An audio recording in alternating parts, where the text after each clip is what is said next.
Boston's success in preventing widespread violence at a right-wing rally and counter-protest on Saturday should serve as a template for smaller cities hosting similar demonstrations, law enforcement officials said. Police in Boston largely managed to keep a large crowd of counter-protesters away from a small group of right-wing demonstrators who had organized a Boston free speech rally, 1 week after violent protests in Charlottesville, Virginia, on August 12 rattled the nation. In Charlottesville, a woman was killed and others injured when a car plowed into a group of people who were protesting a white supremacy rally there. Charlottesville police said they had intended to keep the two sides apart.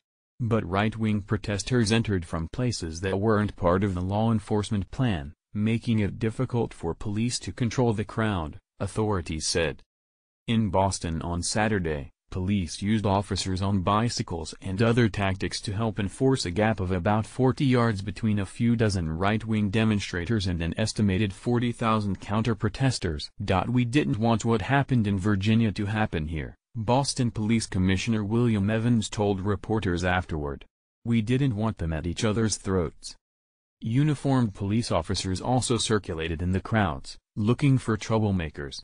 A total of 33 people were arrested, mostly for disorderly conduct and some for assaulting the police. Most important, Boston police enforced a city rule of no weapons at the event, other law enforcement officials and observers said. Sticks and flagpoles, such as were used to fight in Charlottesville, were confiscated by police.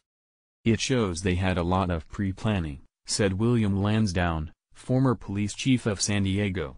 "They started with a soft presence, officers in regular uniform, dispersed within the group. Then they had a contingent of a lot of tactical officers nearby. It created an environment where people don't easily get involved in violence." Other large cities around the U.S., including New York, Seattle, and San Francisco, have learned to successfully manage large demonstrations like this. Seattle police, for example, now reroute opposing groups after being criticized for letting mass protests descend into violence during a World Trade Organization meeting in 1999. "Quite frankly, it's not rocket science," said Anthony Ribera, former San Francisco police chief. "It's pretty basic in keeping antagonists separate." Mr. Ribera said large cities have an advantage over smaller cities, because they deal with so many more demonstrations and have greater resources. Charlottesville has 130 police officers, compared with about 2,000 in Boston. When he was San Francisco's chief in the 1990s, for instance, Mr. Ribera said his department had to monitor more than 200 demonstrations a year. Smaller cities sometimes have a tougher time maintaining control. Police in Berkeley, California, were unable to prevent violent clashes between conservative demonstrators and anti-fascists at 3 pro-right rallies between February and April. With a No to Marxism in America rally set for August 27 in Berkeley, the city council on Friday passed an emergency measure giving local officials broader authority to prohibit weapons or other hazardous items at demonstrations. Mr. Ribera said smaller cities can help compensate for their lack of size by calling in more help from larger agencies. Berkeley has done so under a mutual aid pact with other cities and agencies in the San Francisco Bay Area.